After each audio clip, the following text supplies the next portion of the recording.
Yeah. Thank you. I appreciate everybody in the shade over here. It's a very, very smart strategic seating. They say if you can reach one person and impart like your knowledge, you've done your job today. And so that's what we're going to do on a very micro level here. But thank you for coming. I know it's like been a long and amazing day here at Canva Create, and I'm incredibly excited for this conversation. I hope you are too. This is our Startup Spotlight panel. And let me introduce our guests, and then we'll dive in and we'll talk about how to scale a startup and how the confluence of technology and creativity is changing the way that organizations and startups are created and how they grow, which is really interesting and something that all of us at Inc. Magazine, where I'm the editor-in-chief, I'm Mike Hoffman, all of us are really excited about the way that the nature of starting a business is changing as technology changes and as things like Canva create new opportunities for entrepreneurs. So with that, first, let me start at the end. We've got Matt Dana, who's the co-founder and CEO of Boulevard. This is a technology platform for the personal care industry, and it's sort of technically based in Los Angeles, but beyond that, Matt is based in Nashville. So welcome, Matt. Thank you, Mike.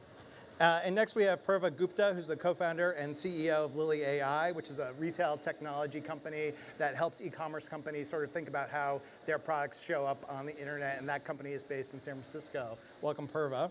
So nice to be here. Yeah. And last but not least, we have Suzanne Kirkland, who's the head of business development and enterprise at AudioShake AI, which is an AI audio platform that's doing really cool things about separating sound for all kinds of creators. And you are based in Bozeman, and the company is based here. Is that right? San Francisco. Great, great. Yeah. Well, I've given everybody just a little bit of a heads up about your companies, but why don't you tell us a little bit more about your companies? Who are your clients? What is your technology? And how did you get started? Matt, we'll start with you. Absolutely. So Boulevard is a client experience platform for the self-care industry. So we work with small businesses, salons, spas, barbershops, medical spas, you name it, to help manage everything under their rooftop. And so the way we got started was actually, I was making fun of my co-founder for having terrible hair this one day that we worked together in our last company. And he said he just kept forgetting to call a salon to make an appointment during the day, and at night when you remember to do those kind of things, the salon was closed. And we just didn't understand why the self-care industry was just so inconvenient, and why there's so much friction in that process, and ended up learning that actually there's a technology opportunity. And so we ended up building just like smart scheduling, we call it precision scheduling, and kind of grew out from there. So we have about 5,000 locations throughout the United States. We process about 1.5 million appointments per month. In aggregate, that's like about $3 billion in kind of payment volume, and there's about 40,000 professionals on our platform. And you recently closed a Series D, do I have that right? Maybe. Well, you've raised a lot of money for the platform, right? We have, yes. Yeah. And Purva, tell us about Lily AI. Absolutely. So my company is called Lily AI. We are a product content optimization platform. And now then you ask the question, why is that required? Why do you need a product content optimization platform? And the reason is that the language, the words that marketers and merchants use to describe products are not the same words that consumers use to describe the same products. Let me give you an example to bring this to light. A marketer or a merchant will rightly call a product as Midnight French Terry Athleisure, but a consumer is most likely going to call it Navy Blue Hoodie. And when they write Navy Blue Hoodie, they're not going to find them because the product is not called Navy Blue Hoodie. And so that's why for commerce and ads, the opportunity is to really bridge this gap between merchant speak / marketer speak in retail versus consumer speak. And more so now in this world, you have to worry about the machine speak, because you are no more just creating for the humans, you're also creating for the machines. And it's no more just the Google bot. You're basically creating for all the bots that are now going to your PDP and trying to understand what the product is and just understand the relevance. So Lily is actually an AI native product. We are a decade old, so we're not one of those last 2 years AI in the name and somehow AI in the product. We are a true AI native company. We've been doing this for a decade.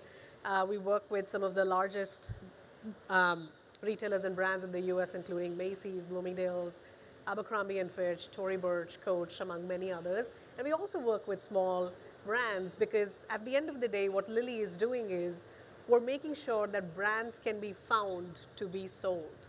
So it doesn't matter. And for the first time, if you're a small brand, it's totally okay that you don't have to spend so much on Google, but if you optimize your content, you can still be found. And so I think that's just phenomenal, which is all enabled by AI, that you don't have to necessarily spend so much money, but you can still be found to be sold. That's a little bit about Lily. Right.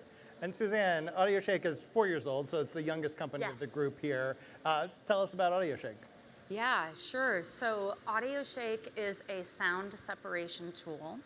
So we can take entangled audio, a mono track, a full mix, and we can split the sound apart into individual tracks. So if you think about a song where you have the full mix together with the vocals and the instruments, we can take that and split it into just the vocalist, just the drummer, just the guitarist, just the bass.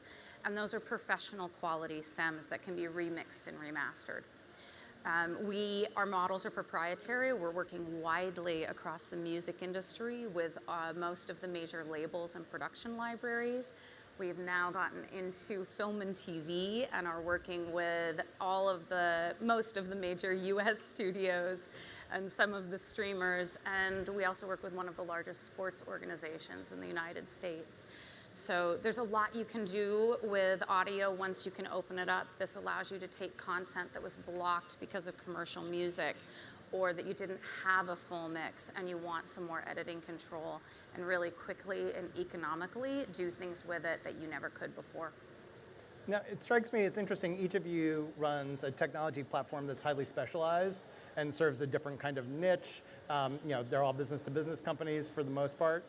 I'm sort of curious, how did you learn about that niche, and how did you build up the expertise to be able to understand what your customer base was looking for? Purva, why don't we start with you? Yeah, absolutely. So for me, it's interesting from the perspective that I'm not from the industry. I'm an economist by education, not from fashion, not from technology. I came to the US a decade back. And for me as a consumer, it felt like the products were at the center of the entire experience. And all the data that I'm giving to e-commerce experiences, it's just falling flat. Like I'm not able to find stuff. If I find it, I don't like it, I'm returning. And so and this is a time where you had a lot of different types of e-commerce experiences, and I certainly did not want to build another one. So I said, there's some other problem here. What if I just try to understand what is the problem with other consumers? Is it an immigrant problem, or is it like other people also have similar problems? And so for the next 2 years, all that I did was asked women one question: why did you buy the last item of clothing or accessory that you bought, or a pair of shoes? Why did you buy that particular pair versus anything else that you were looking at? And from those more than 1,000 conversations, I learned that the words that they are using to describe all these products are very different from the words that are used on the site. And that's the insight that we hit. And first I wanted to build a consumer product, so I did that. We launched at South by Southwest, we won, it was great. Very quickly I realized that no, I'm actually interested in solving the whole consumer problem, not building distribution, but I'm passionate about helping that consumer, and my vision is to actually bring humanity to shopping. How do you represent the consumer in the actual shopping experience? So that's how we started. And when you went to e-commerce platforms, was it clear that they understood the problem and they were looking for a solution, or did you have to educate them? I had to educate them. So today, if I say, Mike, in my journey over the last 10 years, today it's a very obvious problem. And Lily has, over the last decade, sort of perfected our solution that, we're ready for the limelight that we are getting, and some of the largest brands are flocking to us. But back then, a decade back, I don't think it was clear to people, and I had to really work hard to make people understand that, listen, there is this gap. This is what your consumer is looking for. This is what you're writing, and this is not making sense. You're leaving money on the table. And so it wasn't that obvious then, but now it is. And Matt, I'm curious, you sort of talked about the insight that led to the idea for Boulevard. Yeah. But when you started talking to people who run salons and spas and so forth, again, how did you get a sense from them of what they really, really needed? Not just we need better scheduling software, but we need it to do these various tasks. Yeah, it's funny. So the way that we learned about this problem was we posed as UCLA students and walked into salons and spas and just asked a bunch of questions. Like one of When the you say things- post, did you wear like a sweatshirt or something? Like, Yes, what- yeah, exactly. Like, hey, we're working on a research project. Really effective, by the way. Great little hack. Because everyone wants to help a student, right? So we ended up going in, and we thought it was just more pen and paper. Like that's why you have to call as a consumer. Is like they must not be digital, but even 10 years ago when we started a company, they were all using technology, but in all of the systems were capable of online booking, but the businesses wouldn't use it. And in fact, like when we were asking them, like why do you not allow your clients to self-book? Like you have to have a gaggle of front desk staff. You have you can't take appointments after hours. Like it's just there's so much friction. Like, and the answer that we got back from them was that no technology could do what they could do. And we're like, huh, okay, tell us more. And then they were like, yeah, when we use online booking, it like destroys our revenue. It kills our business. It was like very triggered responses back. And we're like, there's something very interesting there. Like not sure like why these responses are so like heated and emotionally charged. And it actually turns out like when you call to book an appointment, they're doing yield optimization in real time. Like they're looking to see like, who are you? Have you been to the business before? If so, what service did you get last time? Who were they with? How long precisely did they take? Like, Mike, your haircut probably takes a lot less time than mine. Rude, but true. Like, there's clients that are always late, and then they'll give a fake start time. It's called trick booking. If the client's no-showed in the past, you're going at the end of the day so the staff can go home early. They're making sure that sometimes staff can be with multiple clients at once, and they're also making sure there's no gaps between appointments. And so they're doing like all this logic in real time, and that was completely bypassed when they used any other like booking system. And so we're like, it needs intelligence around this. Like we can build that technology-wise, and it would provide a benefit to consumers as well as these small businesses. And so.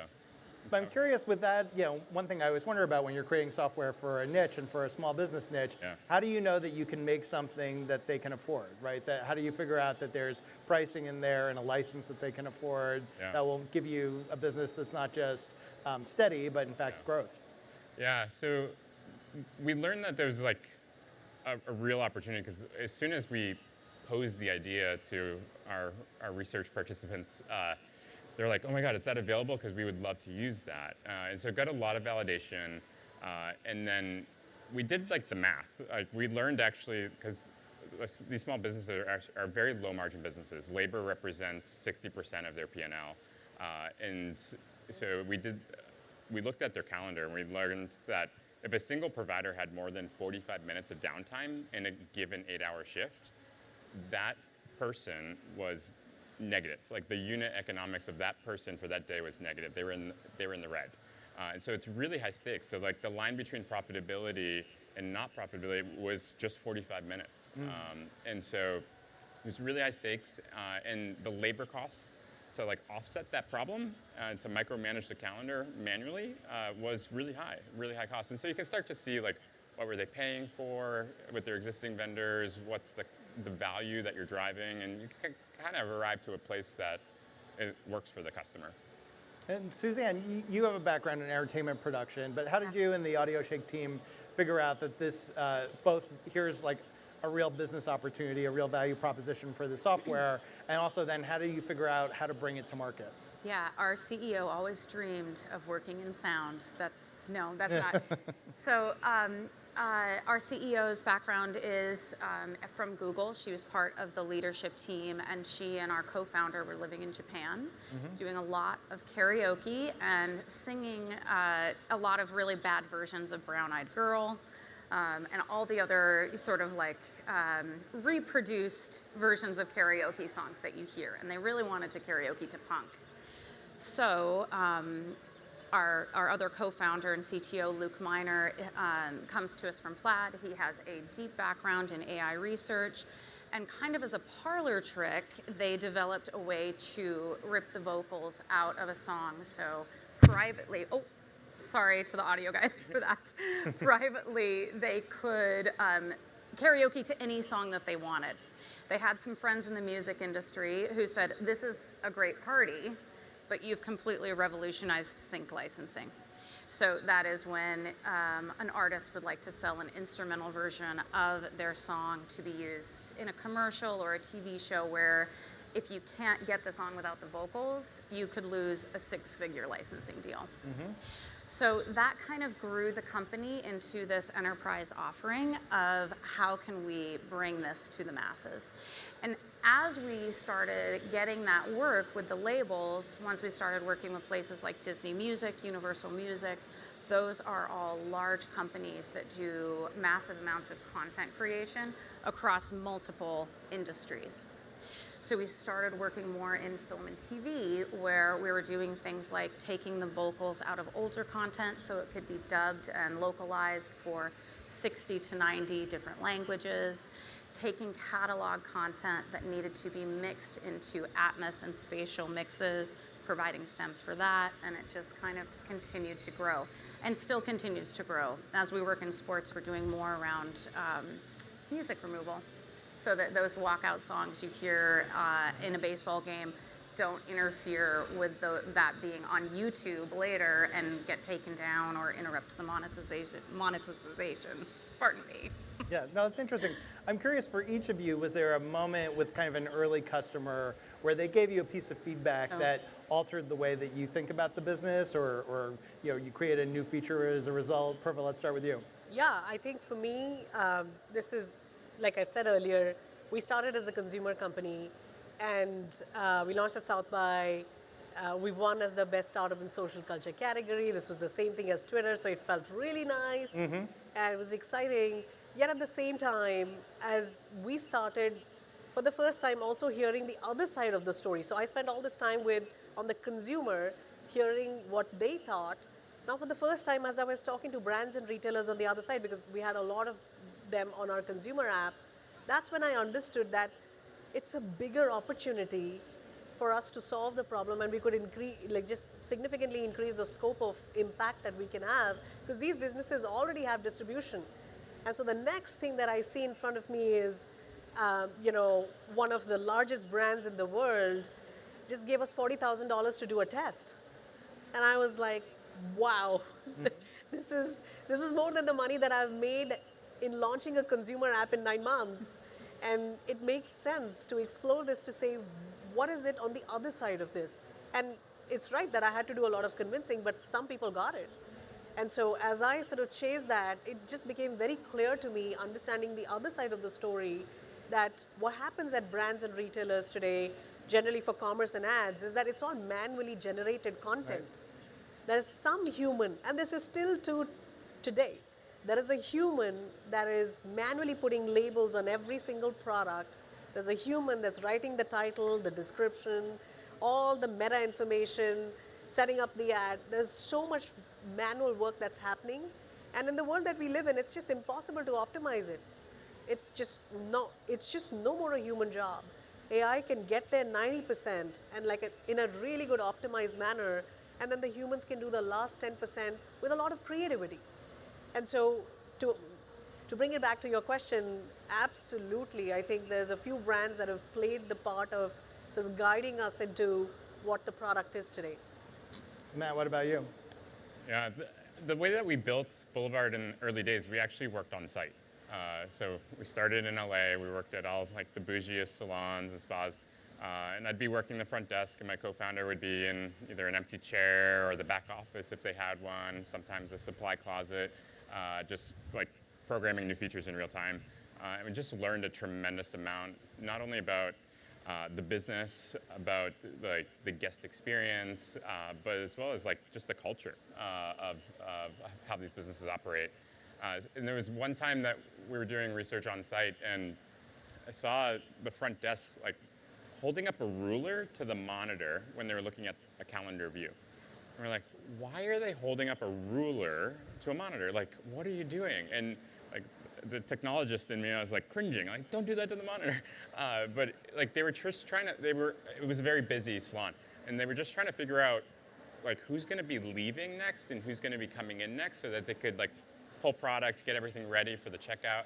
I was like, okay, this is like great, a great experience for like finding a time on a calendar, but not a great way to like manage kind of bodies in and bodies out of the salon. And so we took that like insight and actually created just almost like an Asana-based view where it's like, here's everyone that's unconfirmed for the day and confirmed, here's who's arrived, and like you just drag the appointment through these columns all the way to like checked out. And so at the beginning of the day, everything starts on the left side, and then by the end of the day, everything's on the right side, and it's just so much easier. And so like, and it's one of those things that actually when we demo this feature in the sales process to prospects, they're like, that's cute, we'll never use that. And then once they're launched and using it, they're like, we don't know how we lived without this. So it's, just direct observation can be amazing. It's sort of the first rule of digital UX is that you shouldn't need a ruler or like another absolutely. tool. Yeah. So you mentioned sales. I'm sort of curious, like as you go through the sales process with AudioShake, what are objections that potential customers raise? What is that sales process like, and what has that taught you in particular about how we sell AI products? Yeah, so for us, our main differentiator at AudioShake is that our stems are the best quality. So in terms of competitors, source separation is not a new area of study by any means. And there are open source tools out there that you can use for source separation. But in a professional environment, where you want to be ethical and make sure that training data is licensed, and you want to make sure you're getting the highest quality output that you can, you're coming to a company that focuses on it at an enterprise level. Mm-hmm. That also comes with a price tag. So I think the biggest thing that we talk about is how we can give the best ROI from a financial standpoint, and explain how looking through back catalog and looking at content you love but that you're leaving on the cutting room floor, either musically or video content, how you can actually bring that back. And with the advent of streaming and so many social media channels, there is a huge pressure on content owners to prioritize quantity over quality. And oftentimes what you want to use, your best clip, is something that you have to throw away and start over because of an audio element in an environment like this, or on the street, or if you're a high-level content creator, someone drives by in a car playing commercial music, we're allowing those users to go back and bring that content back without having to recreate it. So it's kind of an educational give and take about, yes, there is a cost associated with using a service, but it's actually putting more money and more engagement back in your pocket. You mentioned having competitors, but that you're sort of the enterprise level Yeah. alternative. I'm curious for all of you, do you have direct competitors, or do you think of the competition as something else that a company that could buy your software might invest in otherwise? Matt, maybe let's start with you. Yeah, I mean, we're in small business software, so there's a lot of players in the space. We obsess over how much value we can provide our customers. We don't put too much time or energy into looking at what our competitors are doing, but it's an area where I think that it's just it's just a different landscape. So like you guys are enterprise software, we're small business. I used to enterprise, yeah. So it's there's going to be a lot of opportunities in competitors, obviously in small business, but I think the biggest competition is actually just the resistance to switch. We are a rip and replace solution, so you have to go through a migration process, and so there's always it's like, you can do this, you got this, but it's disruptive to businesses, and so that I would describe that as maybe the biggest competitor. It's more of a business disruption than some other competitor in our world. Yeah, and Purva, how do you think about the competition? So I'll actually say that in contrast to that, we're actually not a rip and replace solution. We're one of those that can just supercharge your existing stack. And so, but I do agree with Matt here that we also do not pay too much attention to how the competition is, because before we entered in this space, there's been a lot of automation tools. And I'll give you a very simple example how that's different. Automation tools said whatever content humans created, we will just recreate that for you. But they forgot the consumer. And we were like, we don't care about the automation, or at least like me and my co-founder, that's not why we started this. We said, but who's following the consumer? What about the consumer? And so I think for us as an AI native company, the number one, the biggest thing about competition is just the pace of innovation that's happening in this AI realm that we have to stay abreast with. And so I would say more than other startups or other products, it's more just the pace of innovation that we think about. Yeah. We're coming up to our last 5 minutes or so maybe we'll do sort of a lightning round with quick answers. I'm curious, as your companies have grown and you started to gain traction and added customers, how has your organization changed? What's been the most significant organizational change? We've grown a lot since we're a little bit younger. I was employee number 7 or 8, and we've doubled. But we also accomplished so much with that small team. So that's been a big change, and also shifting from music exclusively across film, TV, and sports. Cool. So you've sort of branched out. Yeah. You've had like a big change in your company.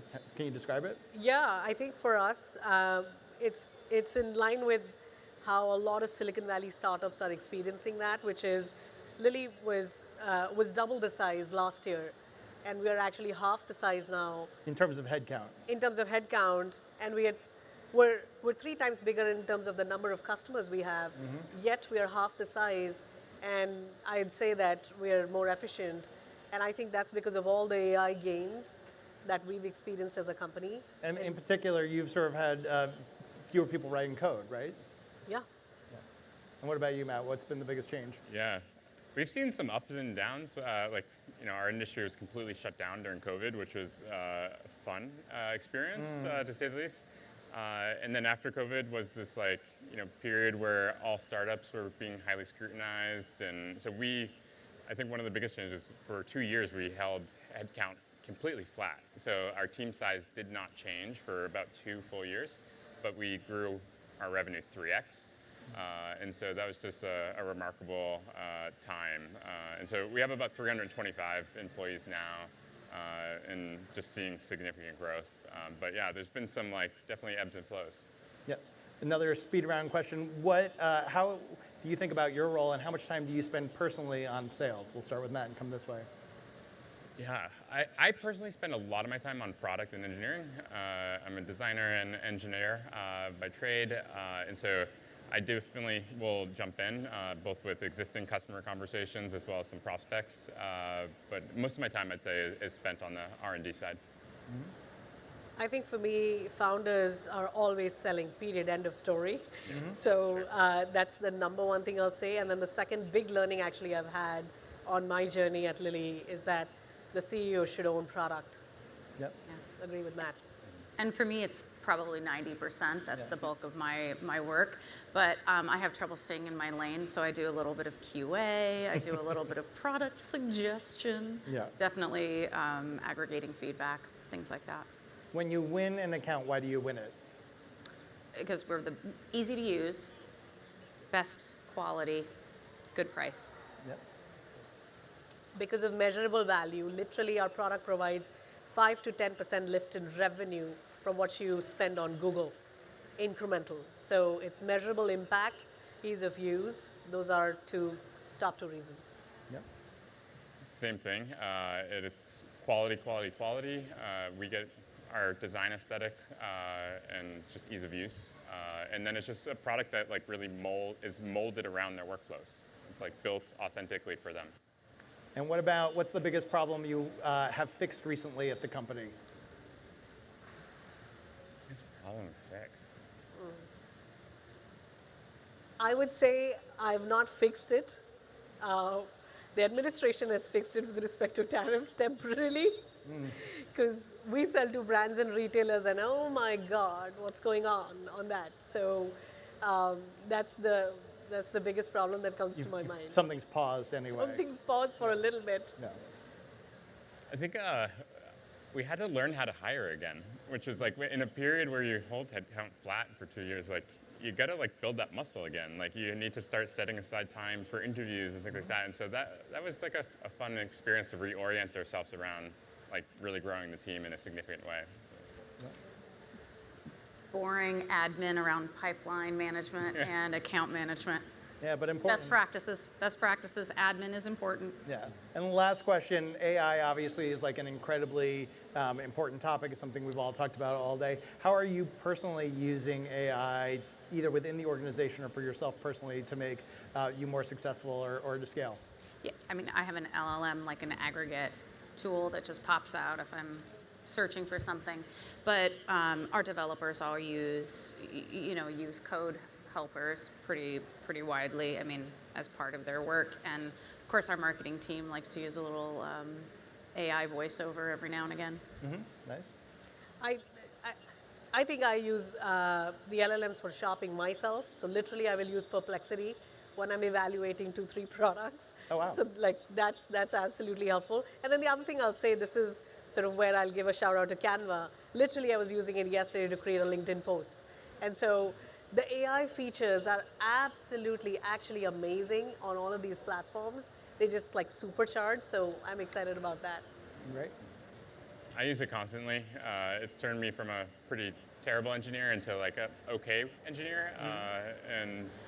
But you know, whether it's helping like write a quick email or thinking through like strategy, like I use it constantly. It's awesome. Yeah. We'll have that be the last word. So Matt Dana, co-founder and CEO of Boulevard, Purva Gupta, co-founder and CEO of Lily AI, and Suzanne Kirkland, head of business development and enterprise for AudioShake. Thanks so much for being with us today.